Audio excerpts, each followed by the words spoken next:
오늘 우리에게 주시는 하나님의 말씀은 구약성경 잠언 3장 5절로부터 10절까지 말씀이 되겠습니다. 구약성경 913면에 있습니다.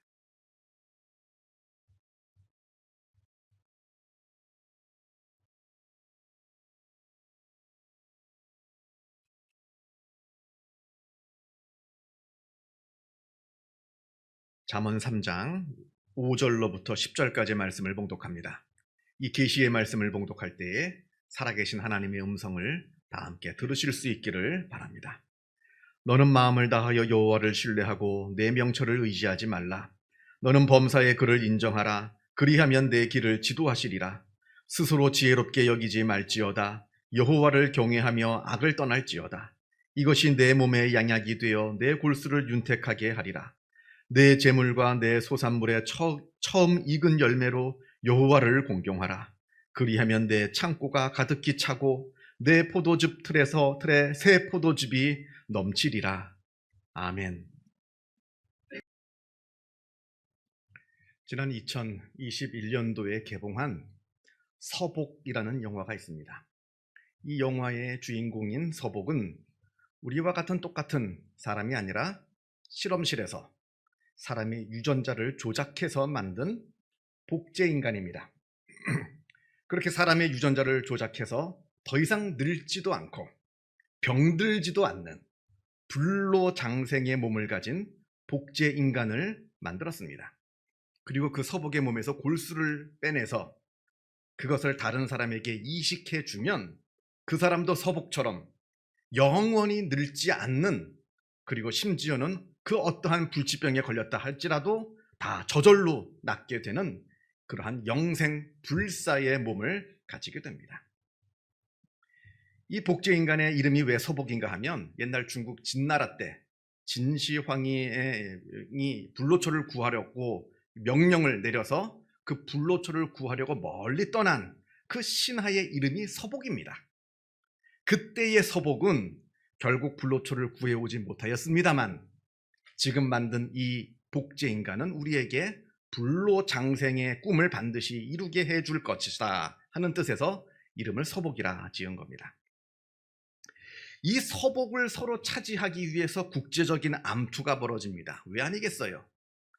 이 서복의 골수를 이식받으면 영원히 살 수 있는데 이 서복의 골수를 가지고 내다 팔면 천문학적인 엄청난 돈을 벌 수가 있는데 왜 아니겠습니까? 그래서 이 서복을 서로 차지하기 위해서 국제적인 엄청난 싸움이 벌어집니다. 그러자 서복은 자기가 죽어야만 이 모든 싸움이 끝이 난다 하는 것을 깨닫게 됩니다. 이 영화에서 아주 인상 깊은 대사가 나옵니다. 오직 인간만이 자신이 죽는다는 사실을 알고 그것을 두려워할 줄 아는 유일한 존재입니다. 언젠가는 반드시 죽는다는 그 두려움이 인간으로 하여금 삶의 의미를 추구하게 만들어주죠. 그런데 그 두려움이 사라진다면 인간은 자기의 인간성을 모두 상실하게 되고 말 겁니다. 그리고 인간에게 남아있는 것은 오직 무한한 탐욕뿐일 겁니다. 죽음이 사라진 그 무한한 삶 속에서 인간의 욕망은 끝이 없어지고 그로 인한 갈등도 끝없이 이어지게 될 겁니다. 결국 죽음이란 우리 인간의 삶을 유지하게 해주는 근본적인 요소입니다. 우리 인간이 죽지 않는다면 우리 인류는 결국 스스로 멸망하게 될 겁니다. 아주 철학적인 내용입니다. 우리 인간은 필멸의 존재이지 불멸의 존재가 아닙니다. 유한한 존재이지 무한한 존재가 아니라 하는 말입니다. 이것을 인정할 때 길이 열립니다. 이것을 인정하지 않으면 희망이 없습니다. 이것을 인정할 때 내가 유한한 존재임을 인정하고 내가 무한한 존재가 아니라 유한한 존재임을 인정할 때 전능하신 하나님이 보이는 것이고, 내가 필멸의 존재임을 인정할 때 그때 영생의 길이 열리는 겁니다. 문제는 내가 나를 무엇으로 여기느냐? 내가 나를 어떻게 여기느냐? 여기에 있다는 겁니다. 미국의 신학자 폴 틸리히가 인간이 가지고 있는 세 가지 불안을 이야기합니다. 첫째는 죽음에 대한 불안, 둘째는 공허함, 무의미, 내 인생이 의미가 없게 된다는 그 무의미에 대한 불안, 그리고 마지막 세 번째는 도덕적인 불안. 이 세 가지 불안이 모든 인간의 마음 가운데 다 들어있다, 자리 잡고 있다 말합니다. 먼저 이 불안을 이야기하기 전에 우리가 한 가지 알아야 하는 것은 불안이라고 하는 것과 공포, 두려움이라고 하는 것은 서로 다른 겁니다. 먼저 공포라고 하는 것, 두려움이라고 하는 것은 분명한 대상이 있습니다. 흔히 공포증이라고 하죠. 여러분 많이 들어보셨을 겁니다. 예를 들면 고소공포증, 어떤 특정한 동물들에 대한 공포증, 예를 들면 개 공포증, 고양이 공포증, 새들에 대한 공포증, 곤충에 대한 공포증, 이런 동물에 대한 공포증, 아니면 대인 공포증, 폐소 공포증, 다양한 공포증이 있습니다. 이러한 공포증들은 분명한 대상이 있습니다. 높은 곳이라든지 어떤 특정한 동물이라든지 아니면 어떤 사람이라든지 분명한 대상이 있습니다. 그리고 그 분명한 대상이 나타나면 두렵다가도 그 대상이 사라지면 그 내 두려움도 함께 사라집니다. 예를 들면 고소공포증이 있는 사람이 높은 곳에 올라가면 두렵다가도 다시 낮은 곳에 내려오면 그 두려움이 사라집니다. 개 공포증이 있는 사람이 개를 보면 두렵다가도 개가 지나가면 그 두려움이 사라집니다. 이처럼 두려움, 공포라고 하는 것은 분명한 대상이 있는 것이고, 그리고 그러한 분명한 대상이 있기 때문에 우리는 두려움과 공포라고 하는 것을 분명하게 인식할 수가 있습니다. 그런데 반면에 불안이라고 하는 것은 좀 다릅니다. 불안은 분명한 대상이 없습니다. 불안의 대상은 늘 막연합니다. 예를 들어서 우리가 죽음에 대한 불안을 이야기합니다만, 이때도 우리가 분명히 죽는 것을 직접 봐야만 그 죽음에 대한 불안이 생기고, 죽는 것을 안 보면 죽음에 대한 불안이 없어지고, 이게 아닙니다. 내가 죽음을 보지도 만나지도 않았는데도 죽음에 대한 불안이 내 마음속에 들어 있습니다. 내가 아무것도 보지 않고 일상적인 생활을 하고 있음에도 불구하고 죽음에 대한 불안이 불현듯 일어나서 나의 생각과 나의 마음을 온통 휘잡고 흔들 때가 있다는 겁니다. 이처럼 불안이라고 하는 것은 우리 인간 마음 깊숙한 곳에 숨어 있습니다. 겉으로 드러나질 않습니다. 깊이 숨어 있습니다. 그래서 지금 내가 불안함에도 불구하고 내가 불안한 줄을 모를 때가 있습니다. 분명 지금 나는 불안한데 그게 겉으로 드러나질 않으니까 내가 불안한 줄을 모릅니다. 이게 이해가 되십니까? 굉장히 심리학적인 이야기입니다. 이게 바로 불안의 위험성, 불안이 얼마나 무서운 것인가를 이걸 통해서 우리가 알 수가 있습니다. 자, 그래서 어리석은 사람들, 인격이 미성숙한 사람들은 자기의 불안을 보지 못합니다. 왜냐하면 방금 말씀드린 것처럼 이 불안이라고 하는 것은 내 마음속에 숨어 있거든요. 숨겨져 있으니까 내가 불안한지 인식하지 못할 때가 많다는 겁니다. 그런데 중요한 것은 이 불안은 내가 인식하지 못한다고 해서 사라지는 것이 아닙니다. 내가 인식하지 못하면 그러면 그럴수록 이 불안이라고 하는 것은 내 마음 깊은 곳으로 더 침투해 들어가서 내 마음을 움켜쥐고 나를 휘두르는 그러한 무서운 존재, 무서운 마음의 병이 되는 겁니다. 안 본다고 없어지는 게 아니거든요. 마치 꿩이 딱 나타나면 무서운 게 보기 싫어서 땅속에 머리를 숨는 것처럼 내 불안을 내가 안 본다고 해서 내 불안이 없어지는 게 아니라고 하는 겁니다. 그러니까 지혜로운 사람들, 인격이 성숙한 사람들은 자기의 불안을 직시합니다. 내 마음속에 숨어있는 그 불안을 외면하지 않고 똑바로 쳐다봅니다. 왜냐하면 안 본다고 없어지는 게 아니거든요.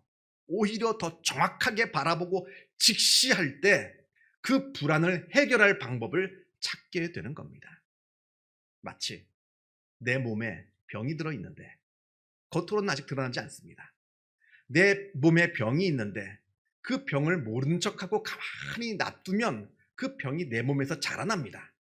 그러나 빨리 내 몸 안에 병이 들어있는 것을 알아차리고 인정할 때 그때 내 병을 고칠 방법을 찾을 수 있는 것과 마찬가지인 겁니다.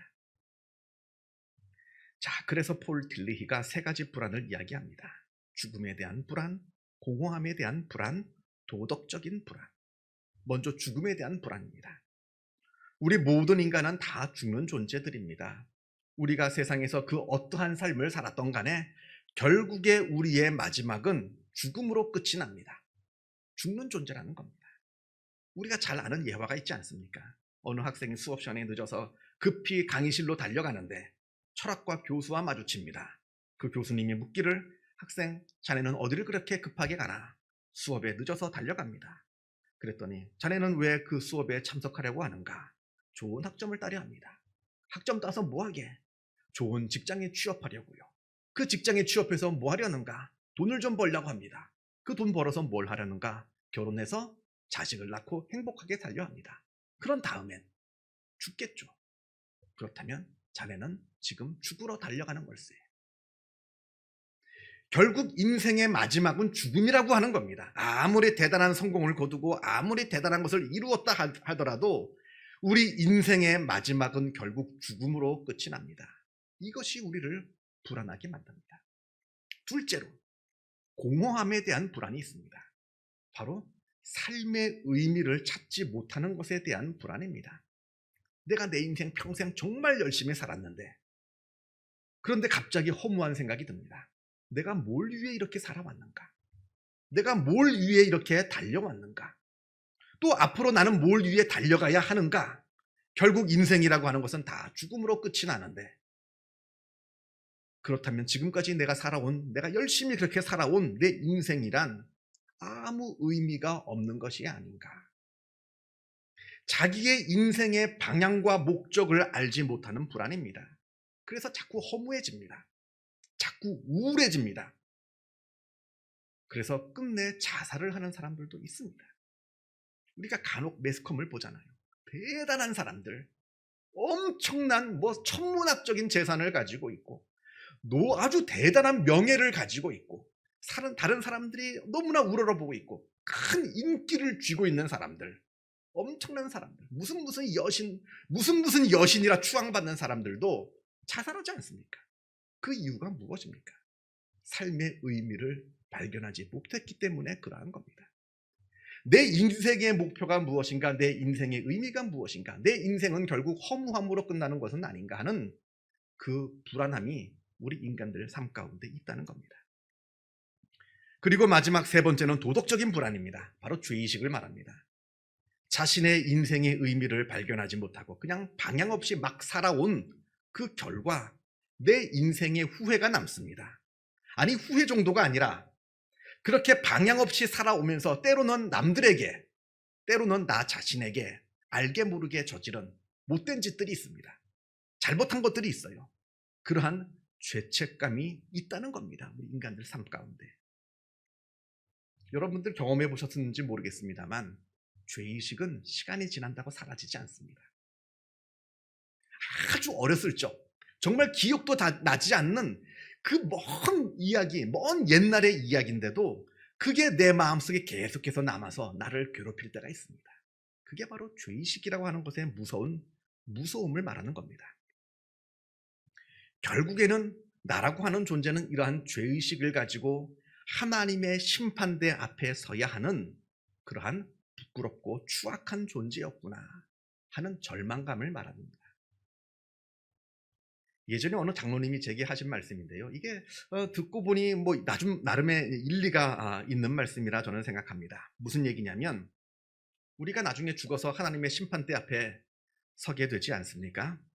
서게 될 때 우리가 지나온 모든 삶을 마치 영화처럼 쭉 다시 보게 되는데, 그때 나의 삶을 3인칭의 시점에서 보는 것이 아니라 마치 CCTV가 나를 찍는 것처럼, 아니면 다른 사람이 나를 쳐다보는 것처럼 3인칭의 관점에서 내 모습을 보는 것이 아니라 내 1인칭의 시점에서, 나의 삶을 쭉 다시 돌아보게 된다. 마치 제가 제 눈으로 여러분을 보는 것처럼, 여러분이 여러분의 눈으로 저를 보는 것처럼 각자 자기의 눈의 관점에서 1인칭의 시점에서 나의 지나온 잘못들을 쭉 보게 될 것이다.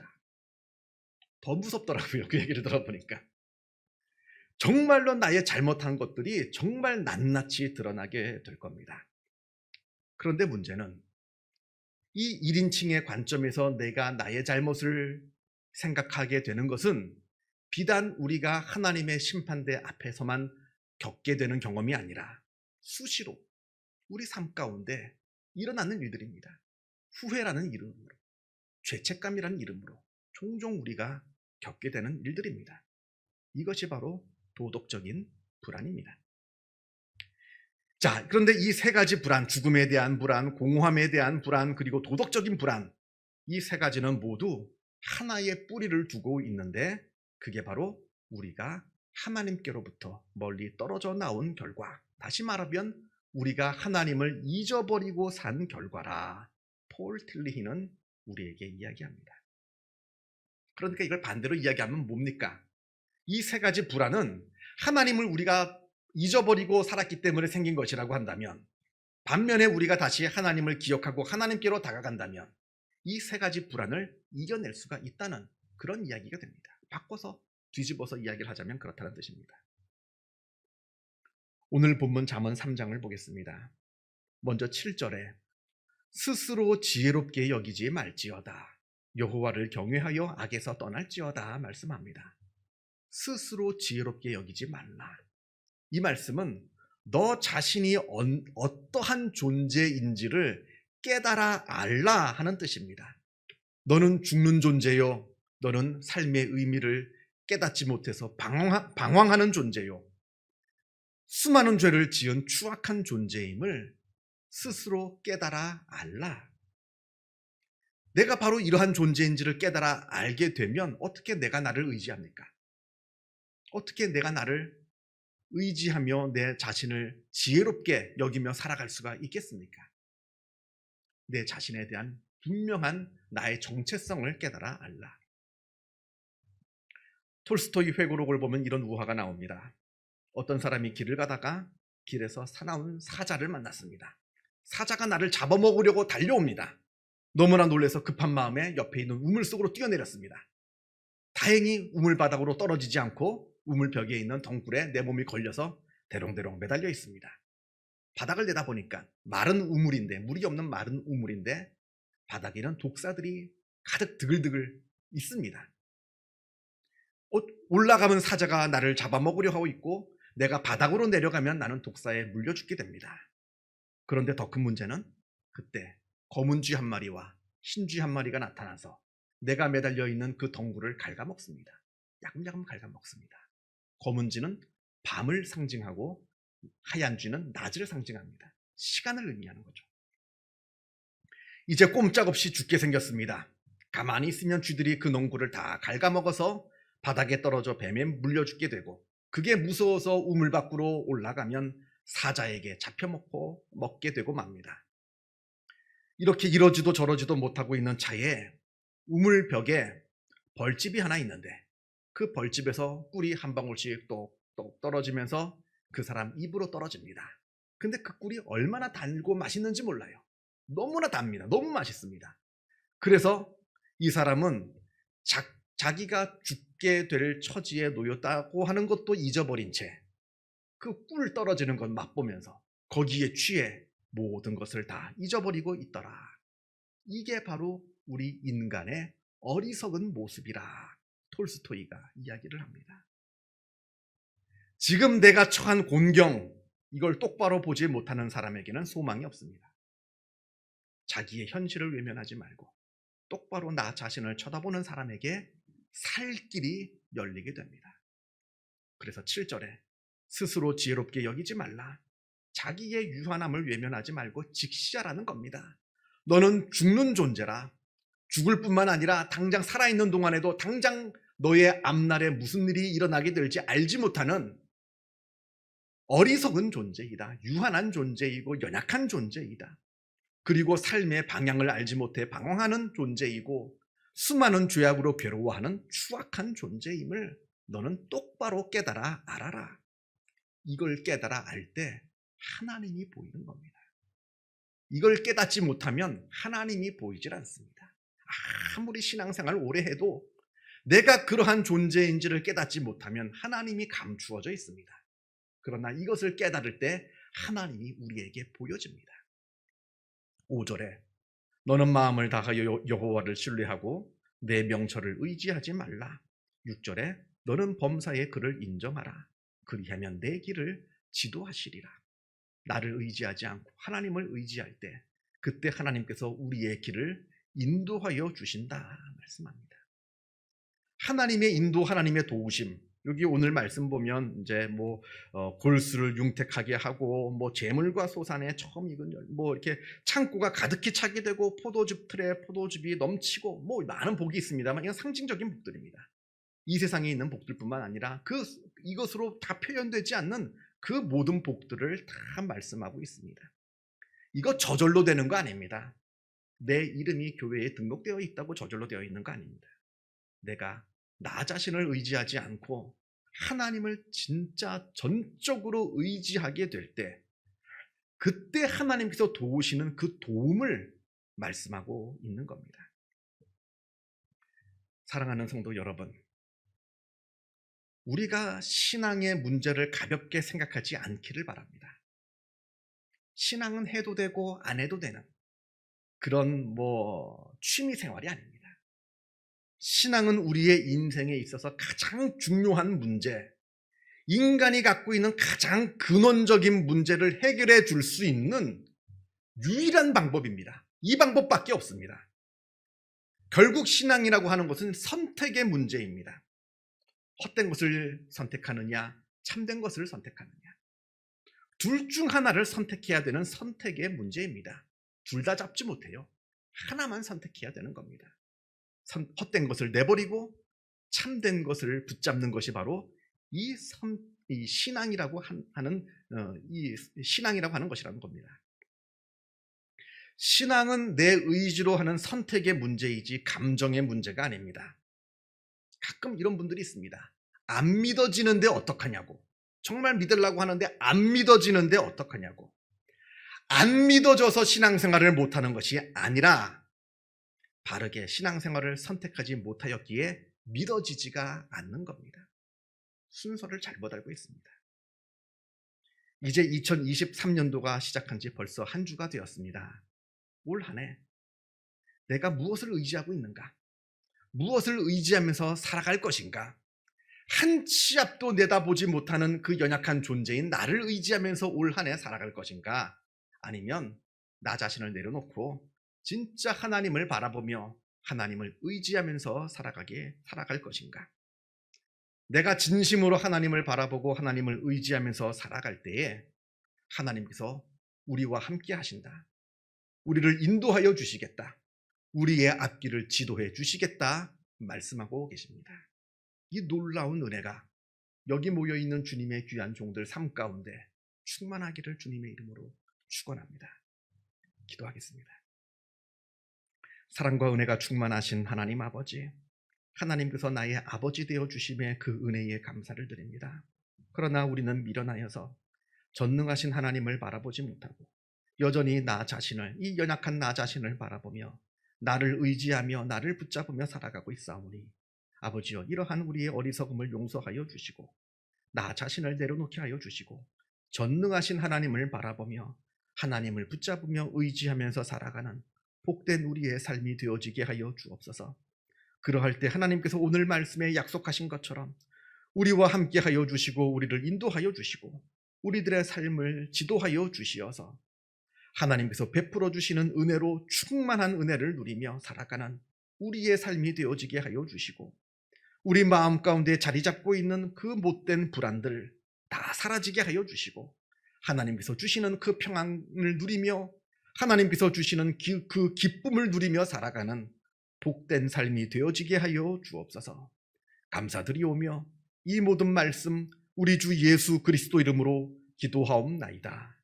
아멘.